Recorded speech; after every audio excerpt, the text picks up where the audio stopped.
రాత్రి బాగా పొద్దుపోయింది. ఊరంతా నిశ్శబ్దంలో మునిగిపోయింది.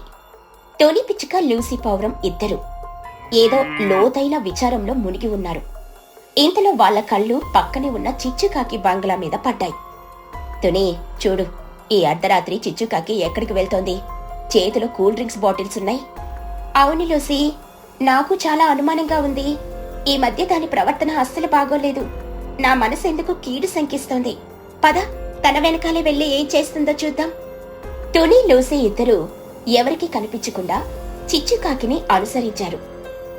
అసలు చిచ్చుకాకి వెనక వాళ్ళిద్దరూ ఎందుకు వెళ్లాల్సొచ్చిందో తెలియాలంటే మనం కొంచెం వెనక్కి వెళ్ళాలి. కొన్ని వారాల క్రితం ఒక పెద్ద కుటుంబంలో పుట్టిన మహీగ్రద్ద బాగా చదువుకుంది. ఆమెకు చిన్నప్పటి నుండి తుని పిచ్చుక మంచి స్నేహితురాలు. చదువు పూర్తయ్యాక మహీగ్రద్దకు వాళ్ళ ఊరి గ్రామ పంచాయతీలోనే ఉద్యోగం వచ్చింది. ఈ విషయం ఊరంతా తెలిసింది. ఆ రోజు రాత్రి చిచ్చుకాకి కొన్ని కూల్ డ్రింక్స్ బాటిళ్లు, వేడివేడి చేపల ఫ్రై తీసుకుని నేరుగా మహీగ్రద్ద ఇంటికి వెళ్ళింది. మహియే, కంగ్రాట్స్! మన ఊరి పంచాయతీలో పెద్ద ఉద్యోగం సంపాదించావు. చాలా సంతోషంగా ఉంది. మహీగ్రద్ద ఆశ్చర్యంగా, ఓ చిచ్చు, రారా, థ్యాంక్ యూ, కూర్చో. చిచ్చుకాకి నవ్వుతూ, కూర్చోడానికేముంది? నీ సంతోషంలో నేను పాలు పంచుకోవాలి కదా, అందుకే ఈ చిన్న సిట్టింగ్ సెటప్. నీకిష్టమని చేపల ఫ్రై కూడా తెచ్చాను. చిచ్చుకాకి 2 గ్లాసులలో కూల్ డ్రింక్ పోసి చేపల ఫ్రై ప్లేట్లో పెట్టింది. ఇద్దరూ తింటూ తాగుతూ పాత కబుర్లు చెప్పుకుంటూ ఉన్నారు. కాసేపటికి చిచ్చుకాకి అసలు విషయం మొదలుపెట్టింది. మహియే, నీకు గ్రామ పంచాయతీలో మంచి ఉద్యోగం వచ్చింది కదా, నాకొక సహాయం చేస్తావా? ఏంటి చిచ్చు, చెప్పు. నా వల్ల అయితే తప్పకుండా చేస్తాను. మహియే, నాకు చాలా పొలాలున్నాయి, కానీ అవన్నీ ఊరు వెనకాలన్నాయి.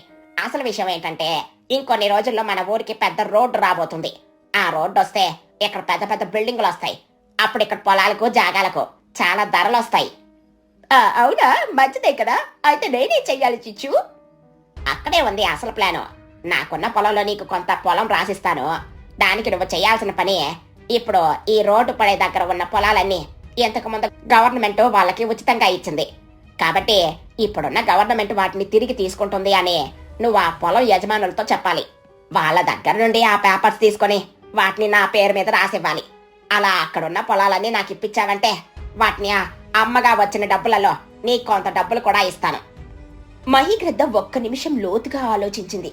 ఇది పెద్ద మోసమని తెలిసినా డబ్బు, పొలం అనేసరికి ఆమె మనసు మారింది. చిచ్చు, నువ్వు చెప్పింది సరే. నేను రేపటి నుండే ఉద్యోగానికి వెళ్తాను కాబట్టి ఒక 2-3 రోజులాగు. నువ్వు చెప్పింది అట్లే చేద్దాం. చిచ్చుకాకి ఆనందంగా, అది మహి అంటే సరే, నేను వెళ్తాను. మనం అనుకున్నది మర్చిపోకే. ఆ రోజు గడిచిపోయింది. మరుసటి రోజు ఉదయం తుని పిచ్చుక తన ఆవును తీసుకుని పొలానికి వెళ్ళింది. ఆవును గడ్డి ఉన్న వైపు విడిచిపెట్టి తన పొలానికి నీళ్లు పెట్టింది. సాయంత్రం ఆవును తీసుకుని మళ్లీ ఇంటికొచ్చింది. తుని ఇల్లు చిచ్చుకాకి పెద్ద బంగ్లాకు సరిగ్గా ఎదురుగా ఉంటుంది.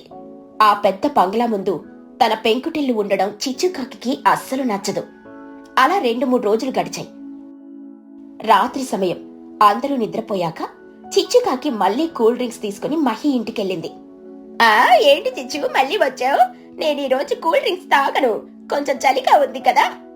చిచ్చుకాకి ఆశగా, సరేలే మహి, అది కాదు, నేను చెప్పిన పని రేపటి నుండి మొదలు పెడతావా? చిచ్చు, నిన్ను కొన్ని రోజులు ఆగమన్నాను కదా, ఇంకా ఆఫీసులో పనులు కూడా సరిగ్గా మొదలవలేదు. చిచ్చుకాకి కోపంగా, నువ్వే కదా 3 రోజుల తర్వాత చూద్దామన్నావు. నేనేదో మాట వరుసకలా అన్నాను చిచ్చు, దయచేసి ఇంకొన్ని రోజులాగు, తొందరపడకు. చిచ్చుకాకి నిరాశగా వెనుతిరిగింది. మరికొన్ని రోజులు గడిచాయి. మహీగ్రద్ద తన అధికారాన్ని ఉపయోగించడం మొదలుపెట్టింది. ఒకరోజు తన అసిస్టెంట్ ని తీసుకుని కుహుబాతు పొలానికి వెళ్ళింది. మహీగ్రద్ద అధికారికంగా, కుహు, ఈ పొలం నీకు ఇంతకు ముందు గవర్నమెంట్ ఉచితంగా ఇచ్చింది కదా. కుహుబాతు భయంగా, అవును మహిగారు, ఏమైంది? ఇప్పుడు ఇంకో గవర్నమెంట్ వచ్చింది. వాళ్ళు ఇంతకు ముందు ఉచితంగా ఇచ్చిన ఈ భూములను వెనక్కి తీసుకోమని చెప్పారు. అందుకని ఈ పొలం పేపర్లు తీసుకురా.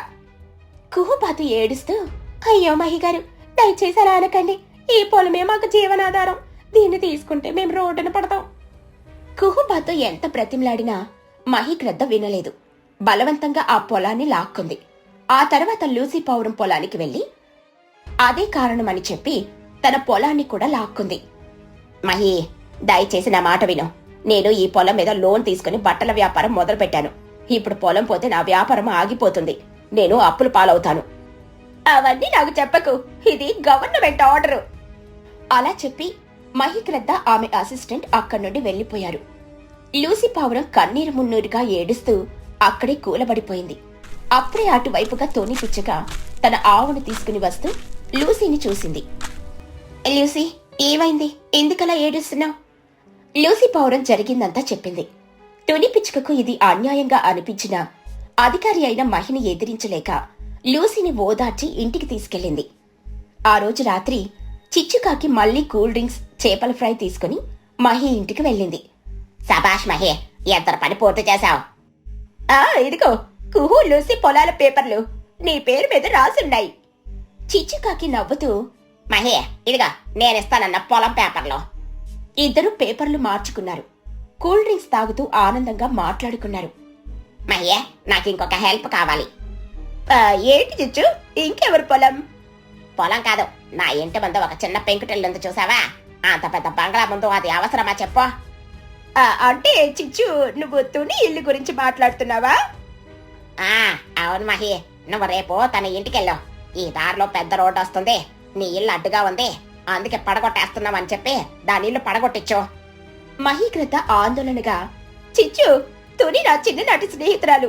తన ఇల్లు నేను ఎలా పడగొట్టగలను? చిచ్చుకాకి విసుగ్గా, అంటే నువ్వు చేయలేవా? సరేలే అయితే. అలా కాదు చిచ్చు, అదొక్కటి కాకుండా వేరేదేదైనా ఉంటే చెప్పు, చేస్తాను. చిచ్చుకాకి ఒక్క క్షణం ఆగి తన బ్యాగ్లో నుండి ఒక పెద్ద కట్టల మూట తీసి మహి ముందు పెట్టింది. అందులో అన్ని డబ్బులే. ఇప్పుడు కూడా చేయవా మహి? ఆ డబ్బును చూడగానే మహీక్రద్ద కళ్ళు మెరిశాయి. స్నేహం, బంధం అన్నీ మర్చిపోయింది. మహీక్రద్ద నవ్వుతూ, ఎందుకు చేయను చిచ్చు, ఖచ్చితంగా చేస్తాను. రేపే దాని సంగతి తేలుస్తాను. ఇక మరుసటి రోజు మహీగ్రద్ద తన అసిస్టెంట్ తో తుని పిచ్చుక ఇంటికొచ్చింది. మహీగ్రద్ద గట్టిగా, ఇంట్లో ఎవరైనా ఉన్నారా? తుని పిచ్చుక బయటకొచ్చింది. మహి, నువ్వా? రా, నీకిది నా ఇల్లని తెలుసు కదా, అయినా అలా అడిగావేంటి? అది కాదు తుని, నేనిప్పుడు ఒక అధికారిగా వచ్చాను, అందుకని అలా అడిగాను. సరే, ఏంటి మహి ఇలా వచ్చావు? మహీగ్రద్ద విషయం చెప్పేలోపే అక్కడికి చిచ్చుకాకి వచ్చింది. చిచ్చుకాకి గట్టిగా, తుని, నీ ఇల్లు పడగొట్టాలి. ఇప్పటికిప్పుడే ఇల్లు ఖాళీ చేసి బయటికెళ్ళు. తుని పిచ్చుక షాక్ అయ్యి, మహి, తనేం మాట్లాడుతుంది? నా ఇల్లు ఎందుకు పడగొడతారు? మహీగ్రద్ద గంభీరంగా, అవును తుని, ఈ రూట్లో ఒక పెద్ద రోడ్డు వస్తుంది, దానికి నీ ఇల్లు అడ్డొస్తుంది, అందుకని నీ ఇల్లు పడగొట్టాల్సి వస్తుంది. ఏంటి మహి గారు, ఇంకా దానితో కబుర్లా? మీ పని మీరు చెయ్యండి. మహి, దయచేసి అర్థం చేసుకో. ఈ ఇల్లు తప్ప నాకు వేరే ఆధారమే లేదు. నా చిన్ననాటి స్నేహితురాలివి కదా. ఇక్కడ స్నేహం కాదు తుని, నేను నా డ్యూటీ చేస్తున్నాను. తుని పిచ్చుకకు అప్పుడే ఒక ఆలోచన వచ్చింది. సరే మహి, నువ్వన్నట్టే గవర్నమెంట్ రోడ్డు వేస్తే నా ఇల్లు అడ్డొస్తే నాకు ముందుగా నోటీస్ వస్తుంది కదా, కానీ నాకు రాలేదే. ఆ మాటకు మహి, చిచ్చు ఇద్దరూ కంగారు పడ్డారు. చిచ్చుకాకి తడబడుతూ, వచ్చే ఉంటుందిలే, గ్రామ పంచాయతీలో ఉంది, రేపొస్తుందిలే, పదండి మహి గారు. వాళ్ళిద్దరూ అక్కడి నుండి వెళ్లిపోయారు. ఆ రాత్రి లూసీ పావురం ఈ విషయం తెలుసుకుని తుని దగ్గరకు వచ్చింది. చూసావా లూసీ, ఇదంతా చిచ్చు కావాలని చేస్తుంది. నా ఇల్లు తన బంగ్లా ముందు ఉందని దానికి కోపం. అయితే మనం పోలీస్ కంప్లైంట్ ఇద్దాం పద తుని. కంప్లైంట్ ఇవ్వచ్చు, కానీ పోలీసులు నమ్మాలంటే మనకేదైనా ఒక ఆధారం కావాలి లూసీ. ఒక ప్రూఫ్ ఉంటే చాలు. అలా వాళ్ళిద్దరూ మాట్లాడుకుంటూ ఉండగా వాళ్లకు చిచ్చుకాకి రాత్రిపూట కూల్ డ్రింక్స్ తీసుకుని వెళ్లడం కనిపించింది. లూసీ, చూడు, మళ్ళీ వెళ్తోంది. ఖచ్చితంగా మహి దగ్గరికి పద. ఈ రోజు వాళ్ళ నాటకం బయట పెట్టాలి. ఇప్పటి వరకు ఏం జరిగిందో చూసాం కదా, ఇప్పుడేం జరగబోతుందో తెలుసుకుందాం పదండి. చిచ్చుకాకి, మహీగ్రద్ద కూల్ డ్రింక్స్ తాగుతూ మాట్లాడుకుంటున్నారు. లూసీ, తుని ఇద్దరు వాళ్ళ ఫోన్లలో వీడియో రికార్డింగ్ స్టార్ట్ చేశారు. మహి, ఆ తుని పిచ్చక చాలా తెలివైంది, చూసావా? నోటీస్ అని ఎంత పని చేసిందో. రేపు నువ్వు ఆ నోటీస్ ని తయారు చేసి దాని ఇంటికెళ్ళు. ఆ ఇల్లు పడగొట్టు, అస్సలు కనికరించుకో. సరే చిచ్చు, రేపు దాని సంగతి చూద్దాం. నువ్వు చెప్పినట్టే చేస్తారు. వాళ్ళ సంభాషణంతా రికార్డ్ చేసుకుని తుని, లూసీ ఇద్దరు నేరుగా పోలీస్ ఆఫీసర్ అయిన చోటు చిలుక ఇంటికి వెళ్లారు. చోటు గారు, మాకు అన్యాయం జరిగింది. ఈ ఊరి అధికారి మహీగ్రద్ద చిచ్చుకాకి కలిసి మా పొలాలు ఇల్లు లాక్కుంటున్నారు. ఇదిగోండి ఆధారం. చోటు చిలుకకు చిచ్చుకాకి మంచి స్నేహం ఉంది. దాంతో ఆమె వాళ్ళు చెప్పింది వినకుండానే వాళ్ళని ఇంట్లో నుండి వెళ్ళమని చెప్పింది. మేడం, దయచేసి ఈ వీడియో చూడండి. చోటు చిలుక అయిష్టంగాని ఆ వీడియోని చూసింది. అందులో చిచ్చు మహి మాట్లాడుకోవడం చూసి షాక్ అయింది. సరే, ఆధారం ఉంది కాబట్టి నేను రేపు వచ్చి వాళ్ళని అరెస్ట్ చేస్తాను, మీరెళ్ళొచ్చు. వాళ్ళు వెళ్తూ ఉండగా లూసీకి గోడ మీద ఒక ఫోటో కనిపించింది. అందులో చిచ్చు చోటు ఇద్దరు నవ్వుతూ ఉన్నారు. దాని కింద చిచ్చు నా ప్రాణ స్నేహితురాలు అని కూడా రాసి ఉంది. మేడం, నాకు అర్థమైంది. మీకు చిచ్చు బెస్ట్ ఫ్రెండ్. మీరు తనని అరెస్ట్ చేస్తారన్న నమ్మకం మాకు లేదు. చోటు చిలుక కోపంగా, అవును, నా బెస్ట్ ఫ్రెండ్ ని నేనెందుకు అరెస్ట్ చేస్తాను? మీకు నా ఫ్రెండ్ మీద నమ్మకం లేనట్టే ఉంది. మీకు మీ ఫ్రెండ్ మీద బాగానే నమ్మకం ఉంది అనుకుంటా. అయితే ఈ వీడియో కూడా చూడండి. లూసీ ఇంకొక వీడియో ప్లే చేసింది. అది కూడా వాళ్ళు రహస్యంగా తీసిందే. ఆ మహి, ఆ చోటు చిలక పొలం కూడా అక్కడే ఉంది. అది కూడా నాకు కావాలి. చిచ్చు, చోటు నీ బెస్ట్ ఫ్రెండ్ కదా, తన పొలం ఎందుకు? ఫ్రెండ్ అయితే ఏంటి, అది పోలీస్ జాబ్ చేస్తూ చాలా డబ్బులు సంపాదించింది. దానికి ఆ పొలం ఎందుకో? నువ్వు అది కూడా నాకు వచ్చేలా చెయ్యి. నీకింకా కొన్ని డబ్బులు ఇస్తాను. సరే చిచ్చు, అదెంత పని? ఆ వీడియో చూసిన చోటు చిలుక రక్తం సలసలా మరిగిపోయింది. చోటు చిలుక కోపంతో ఊగిపోతూ, ఛీ, మిత్రద్రోహి! నేను ఎంతగా నమ్మాను. నా పొలమే లాక్కుందామని అనుకుందా. దాని పని ఖచ్చితంగా చెప్తాను. మీరు రేపొద్దున్న రచ్చబండ దగ్గర ఊరి వాళ్ళందరినీ పిలిచి వాళ్ళని నిలదీయండి. నేను అక్కడికొచ్చి వాళ్ళని అరెస్ట్ చేస్తాను. మరుసటి రోజు ఉదయం తుని, లూసీ, కుహు అందరూ కలిసి రచ్చబండ దగ్గరికి వచ్చారు.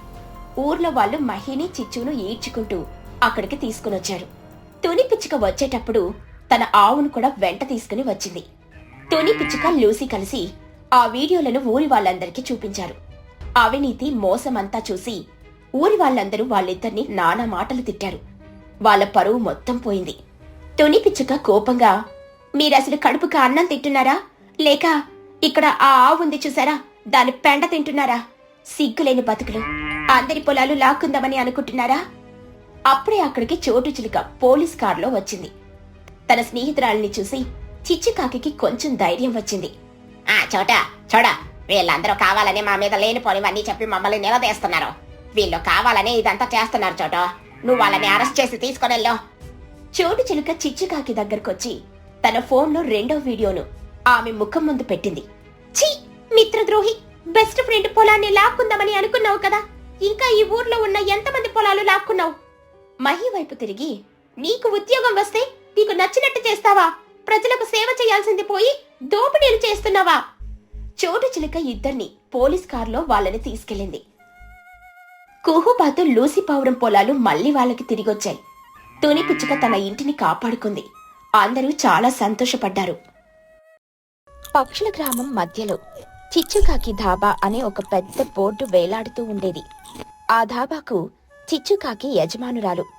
ఆమె దగ్గర కుహుబాతు సహాయకురాలిగా పనిచేసేది. మొదట్లో చిచ్చుకాకి ధాబా ఊరి ప్రజలతో కలకలలాడుతూ ఉండేది. ఆమె చేసే వేడివేడి రోటీలు, గుమగుమలాడే కూరల కోసం పక్షులు ఎగపడేవి. కాని ఆ సంతోషం ఎంతో కాలం నిలవలేదు. గ్రామంలోని పక్షుల జీవన విధానం నెమ్మదిగా మారింది. తుని పిచ్చుక, చోటు చిలుక, లూసీ పావురం, మహిగ్రద్ద వంటి పెద్ద పక్షులన్నీ ఉదయాన్నే తమ తమ పొలాలకు, పనులకు వెళ్లేవారు. సాయంత్రం చీకటి పడే వరకు కష్టపడి పనిచేసి అలసిపోయి ఇళ్లకు చేరుకునేవారు. దీంతో చిచ్చుకాకి ధాబా ఉదయం 8 గంటలకు తెరిచినా సాయంత్రం 7:30 గంటలకు మూసే వరకు నిర్మానుష్యంగా ఉండేది. ఒకరోజు మధ్యాహ్నం డాబాలో ఒక్క పక్షి కూడా లేకపోవడంతో చిచ్చుకాకి విసుగ్గా బయటకు చూస్తూ కూర్చుంది. చిచ్చుకాకి నిట్టూరుస్తూ, కుహు, సమయం మధ్యాహ్నం 3 పొద్దున్నుండి ఒక్కడంటే ఒక్కడు కూడా రాలేదు. ఆ తుని గాని, చోటు గాని ఇటువైపు కన్నెత్తి కూడా చూడలేదు. ఈగల్ని తోలుకుంటూ కూర్చోవడమే మన పని అయిపోయింది. కుహుబాతు జాలిగా, ఏం చేస్తామమ్మా, వాళ్ళందరూ పొలాల్లో పనులకు వెళ్లారు కదా, సాయంత్రం చీకటి పడ్డాక గాని రారు. చిచ్చుకాకి కోపంగా, వాళ్ళు వచ్చేసరికి మన దాబా మూసేస్తాం. పొద్దున 8 గంటలకు తెరిచి రాత్రి 7:30 వరకు వేచి చూస్తున్నాను. ఒక్కరైనా వస్తున్నారా? పొద్దున వండిన కూరలన్నీ చల్లారిపోతున్నాయి. ఇక రోటీల పిండి పులిసిపోతోంది. ఇలా రోజు నష్టమే వస్తుంటే ఈ దాబాని నడపడం కంటే మూసేయడమే నయం. అంత మాట అనకండమ్మా, అన్నీ సర్దుకుంటాయిలే. ఏం సర్దుకుంటాయో నాకు అర్థం కావడం లేదు. నీకు జీతం ఇవ్వాలి, సరుకులు కొనాలి. ఇలాగే కొనసాగితే వారం రోజుల్లో మనం దాబాకు తాళం వేయాల్సిందే అని దిగులుగా అంది. వాళ్ళలా మాట్లాడుకుంటూ ఉండగా చిచ్చుకాకి కొడుకు చిన్నుకాకి తన స్నేహితులైన పుజ్జి పిచ్చుక, బన్ను చిలుకలతో కలిసి ఆడుకొని అలసిపోయి అక్కడికొచ్చాడు. అమ్మో అమ్మో, భలే ఆకలేస్తుంది. నాకు నా ఫ్రెండ్స్ కి వేడివేడిగా రోటీలు పెట్టు. చిచ్చుకాకి విసుగ్గా, ఆకలేస్తే ఇంటికెళ్ళి తినడ్రా. ఇక్కడ వ్యాపారం లేక నేను చేస్తుంటే మీ ఆటలు మీకు కావాల్సి వచ్చాయా? అమ్మా అమ్మా, ఇంటికెళ్ళే ఓపిక లేదు. ప్లీజ్ అమ్మా. బుజ్జి, బన్ను కూడా చాలా ఆకలితో ఉన్నారు. వాళ్ళు నా ఫ్రెండ్స్ కదా. నమస్తే ఆంటీ. ఆకలేస్తున్నా అంటే చిచ్చుకాకి మనసు కరగకపోయినా కొడుకు మొహం చూసి, సరేలే కుహో, ఆ మిగిలిపోయిన పిండితో ఓ 4 రోటీలేసి పడై అని చెప్పింది. కుహుబాతు రోటీలు చేసి తెచ్చింది. అమ్మో, పొద్దున చేసిన పన్నీర్ కూర ఉంది కదా, అది కొంచెం వెయ్యి. చిచ్చుకాకి పళ్ళు కొరుకుతూ, కూర కూడా కావాలా? సరే వెయ్యి కుహో, వీళ్ళ పీడ వదిలించు అని గొనిగింది. పిల్లలు ముగ్గురు ఆ పన్నీర్ కూరతో రోటీలను ఆవగా తిని, ఆంటీ థ్యాంక్స్ అని చెప్పి మళ్ళీ ఆడుకోడానికని పరిగెత్తారు. చిచ్చుకాకి కుహుతో, చూసావా, పొద్దుట నుండి ₹1 గిరాకీ లేదు. ఈయన గారు వచ్చి తన ఫ్రెండ్స్ కి ఉచితంగా పార్టీలు ఇస్తున్నాడు. నా కర్మ కాకపోతే ఏంటి? ఈ సంఘటన 1-2 సార్లు కాదు, దాదాపు 4-5 సార్లు జరిగింది. చిన్ను తన స్నేహితులను తీసుకురావడం, చిచ్చుకాకి అయిష్టంగానే వాళ్లకు ఉచితంగా రోటీలు పెట్టడం, చిచ్చుకాకిలో అసహనం, కోపం రోజురోజుకు పెరిగిపోతున్నాయి. ఒకరోజు సాయంత్రం ఎప్పట్లాగే వ్యాపారం లేక చిచ్చుకాకి తల పట్టుకుని కూర్చుంది. సరిగ్గా అదే సమయానికి చిన్ను, పుచ్చి, బన్నులు మళ్ళీ వచ్చారు. అమ్మో, ఆకలి, రోటీ. అంతే, చిచ్చుకాకి అగ్ని పర్వతంలా పేలింది. చిచ్చుకాకి గట్టిగా అరుస్తూ, ఆపరా నీ నాటకం. ఏమనుకుంటున్నారా మనసులో? ఇది దాబానా లేక నీ స్నేహితుల కోసం పెట్టిన అన్నదాన సత్రమా? చిన్నుకాకి భయంగా, అమ్మో, ఏమైంది? ఎందుకు అరుస్తున్నావు? ఏమైందా? సిగ్గు లేకుండా అడుగుతున్నావా? పొద్దుట్టుండి ఈగలు తోలుకుంటూ కూర్చున్నాను. ఒక్క పక్షి కూడా ఇటు తొంగి చూడలేదు. నేను నష్టాలతో మునిగిపోతుంటే నువ్వేమో రోజు నీ ఫ్రెండ్స్ ని దండుల్లాగా తీసుకొని వచ్చి ఉచితంగా రోటీలు తినిపిస్తున్నావు. నా కడుపు మంట నీకు కనిపించడం లేదా? బుజ్జి, బన్ను భయంతో ఒకరు వెనక ఒకరు దాక్కున్నారు. నాకు డబ్బులు వచ్చే పని ఏదైనా చేయరా అంటే ఉన్న డబ్బుకు బొక్క పెట్టే పనులు చేస్తున్నావు. వెళ్ళండ్రా ఇక్కడ నుండి. ఇంకోసారి నా దాబా గడప తొక్కారంటే మీ కాళ్ళు విరగ్గొడతాను. ఆ మాటలకు చిన్నుకాకి కళ్ళల్లో నీళ్లు తిరిగాయి. తన స్నేహితుల ముందు తల్లి అలా అనడం వాడు తట్టుకోలేకపోయాడు. చిన్నుకాకి గొంతు వణుకుతూ ఉండగా, అమ్మో, నా స్నేహితులను అలా అంటావా? వాళ్ళు ఆకలితో ఉన్నారు, అందుకే తెచ్చాను. వ్యాపారం లేకపోతే ఆ కోపం నా ఫ్రెండ్స్ మీద చూపిస్తావా? ఛీ, నీతో నేను మాట్లాడను. నాతో రండ్రా. చిన్ను ఏడుస్తూ అక్కడి నుండి పరిగెత్తాడు. బుజ్జి, పన్ను కూడా భయంతో అతని వెనకే వెళ్లారు. వాళ్ళు వెళ్లిపోయాక దాబాలో నిశ్శబ్దం ఆవరించింది. అమ్మగారు, మీరు కొంచెం గట్టిగానే మాట్లాడారు. పిల్లలు భయపడిపోయారు. చిచ్చుకాకి తల పట్టుకుని, అయ్యో, నా కోపంలో నా నష్టం బాధలు ఏం మాట్లాడుతున్నానో నాకే తెలియడం లేదు. చిన్నును చాలా ఏడ్పించాను. వాడి స్నేహితుల ముందు నన్ను నేనే తక్కువ చేసుకున్నాను. పొరపాటు చేశాను కోహో, పెద్ద పొరపాటు చేశాను. ఆమెకు తన తప్పు తెలిసొచ్చింది. వెంటనే ధాబా మూసేసి ఇంటికి పరిగెత్తింది. చిన్న, నాన్న, నన్ను క్షమించరా. కోపంలో ఏదో అనేశాను. నువ్వు నన్ను కాదు, నా ఫ్రెండ్స్ నన్ను. వాళ్ళకు సారీ చెప్పు. అప్పటిదాకా నేను నీతో మాట్లాడను. చిచ్చుకాకి ఏం చెయ్యాలో అర్థం కాలేదు. కొడుకు కోపం తీర్చడానికి, తన తప్పును సరిదిద్దుకోవడానికి వెంటనే తుని పిచ్చుక ఇంటికెళ్ళింది. అక్కడ బుజ్జి, బన్ను ఇద్దరూ దిగులుగా కూర్చొనున్నారు. చిచ్చుకాకి, బుజ్జి, బన్నా, నన్ను క్షమించండ్రా. ఆంటీది తప్పే. వ్యాపారం బాగాలేదని కోపంలో మిమ్మల్ని ఏదేదో అనేశాను. చిన్న స్నేహితులంటే నా కూడా పిల్లలే కదా. నన్ను క్షమించరా తండ్రి. పర్లేదులే అంతే. కాని బుజ్జి పిచ్చుక మాత్రం దీర్ఘంగా ఆలోచిస్తోంది. ఆమె కళ్ళు చిన్నవైనా చూపు చాలా చురుకైనది. పర్లేదులే ఆంటీ, కానీ నాదొక ప్రశ్న. మీరు నిజంగానే వ్యాపారం బాగుపడాలని అనుకుంటున్నారా? చిచ్చుకాకి ఆశ్చర్యంగా, అదేంటే బుజ్జి అలా అడిగావు? అనుకోవడం కాదు, అదే నా ప్రాణం. ఈ దాబా లేకపోతే మేం బ్రతకలేము. అయితే మీరొక చిన్న తప్పు చేస్తున్నారా ఆంటీ? తప్ప? నేనా? ఏంటది? మీరు డాబా ఎప్పుడు తెరుస్తారు? పొద్దున 8 గంటలకు. ఎప్పుడు మూసేస్తారు? రాత్రి 7:30 గంటలకు. బుజ్జి పిచ్చుక నవ్వుతూ, ఆంటీ, పొద్దున 8 గంటలకు మా అమ్మ, Chotu aunty, Lucy aunty, Mahi aunty ఇలా ఊర్లో ఉన్న పెద్దవాళ్ళందరూ ఎక్కడుంటారు? చిచ్చుకాకి ఆలోచిస్తూ, పొలాల్లో వాళ్ళ పనుల్లో ఉంటారు. సరిగ్గా చెప్పారు. మరి వాళ్ళు తిరిగి ఇంటికి ఎప్పుడు వస్తారు? సాయంత్రం 6:30, 7 గంటలకు. ఇంతలో తుని చోటు అక్కడికొస్ అవును, వాళ్ళలా అలసిపోయి ఇంటికొచ్చాక మళ్ళీ వంటగదిలోకెళ్ళి వంట చేసుకునే ఓపిక వాళ్ళకుంటుందా? ఆ ప్రశ్నకు అక్కడే ఉన్న తుని పిచ్చుక, చోటు చిలుక తల ఊపారు. నిజమే చిచ్చు, బుజ్జి చెప్పింది అక్షరాల నిజం. నేను పొలం నుండి ఇంటికొచ్చేసరికి నా కాళ్ళు చేతులు పీక్కుపోతూ ఉంటాయి. మళ్ళీ పొయ్యి వెలిగించి వంట చేయాలంటే ప్రాణం పోయినట్లుంటుంది. అవును, ఎక్కడైనా వేడి రోటీలు దొరికితే బాగుండని ప్రతిరోజు అనుకుంటాం. కానీ మేము అలా అనుకునే లోపే నీ తాపం మూసేసి ఉంటుంది. చూశారా ఆంటీ, అసలైన కస్టమర్లు అందరూ ఇంటికొచ్చే సమయానికి మీరు దుకాణం మూసేస్తున్నారు. రోజంతా ఖాళీగా ఉండి రద్దీగా ఉండాల్సిన సమయంలో మీరు ఉండట్లేదు. చిచ్చుకాకి కళ్ళు ఆశ్చర్యంతో పెద్దవయ్యాయి. ఇంత చిన్న పిల్ల చెప్పిన మాటలో ఎంత పెద్ద వ్యాపార రహస్యం దాగుందో ఆమెకు అర్థమైంది. అయితే నన్నేం చేయమంటావు బుజ్జి? మీరు మీ సమయాలను మార్చాలంటీ. ఉదయం 8 గంటలకు తెరవడం మానేయండి. హాయిగా పొద్దున మీ పనులు చేసుకోండి. సరిగ్గా సాయంత్రం 5 గంటలకు డాబా తెరవండి. సాయంత్రం 5 గంటలకా? అవును, 5 గంటలకు తెరిచి రాత్రి 10 గంటల వరకు ఉంచండి. అప్పుడు పనుల నుండి వచ్చిన వాళ్ళు హాయిగా మీ డాబాకొచ్చి వేడిగా భోజనం చేసి వెళ్తారు. అందరికి సౌకర్యంగా ఉంటుంది. మీకు డబ్బులు వస్తాయి. మీ డాబాని చిచ్చుకాకి నైట్ డాబా అని పిలవండి. చూడండి ఎంత రద్దీగా ఉంటుందో. ఆ ఆలోచన వినగానే చిచ్చుకాకి ముఖం 1000 వోల్టుల బల్బులా వెలిగిపోయింది. బుజ్జి తల్లి, నువ్వు చిన్నపిల్లవి కాదు, సరస్వతీదేవివి. నా కళ్ళు తెరిపించావు, నా నష్టాలన్నీ తీరే మార్గం చూపించావు. చాలా థ్యాంక్స్ అమ్మా. ఒరే చిన్నగా, బుజ్జి ఎంత మంచి ఆలోచన చెప్పిందో చూసావా? మీ ఫ్రెండ్స్ వల్ల మన డాబా మళ్ళీ నిలబడబోతుంది. నేను మిమ్మల్ని తిట్టాను, నన్ను క్షమించండి రా. చిన్నుకాకి కూడా నవ్వాడు. చూసావా అమ్మా, నా ఫ్రెండ్స్ ఎంత గ్రేటో. ఆ రోజు రాత్రి నుండే చిచ్చుకాకి తన ప్రణాళికను అమలు చేసింది. డాబా ముందు పెద్ద బోర్డు పెట్టింది.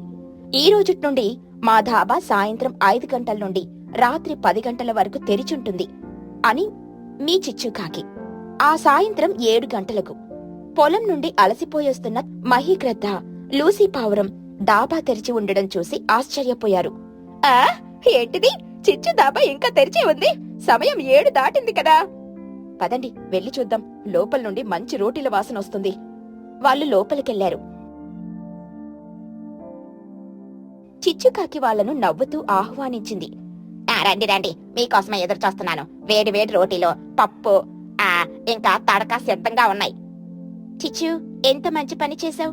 నాకీరోజు వంట చేసే ఓపిక లేక పస్తు పడుకుందాం అనుకున్నాను. నువ్వు నా ప్రాణం నిలబెట్టావు. నాకు 4 రోటీలు, 1 ప్లేట్ చికెన్ కూర తీసుకొనిరా. ఈ రోజు మనకు పండగ. ఆ వార్త ఊరంతా పాకింది. పనుల నుండి అలసిపోయొచ్చిన పక్షులన్నీ వంట చేసుకునే శ్రమ తప్పిందని సంతోషంగా చిచ్చుకాకి దాబాకు రావడం మొదలుపెట్టాయి. రాత్రి 10 గంటల వరకు దాబా రద్దీగా నవ్వులతో, కబుర్లతో నిండిపోయింది. చిచ్చుకాకి నష్టాలన్నీ పోయి లాభాల బాట పట్టింది. ఆమె బుజ్జి పిచ్చుక తెలివికి మనసులోనే వేల సార్లు కృతజ్ఞతలు చెప్పుకుంది.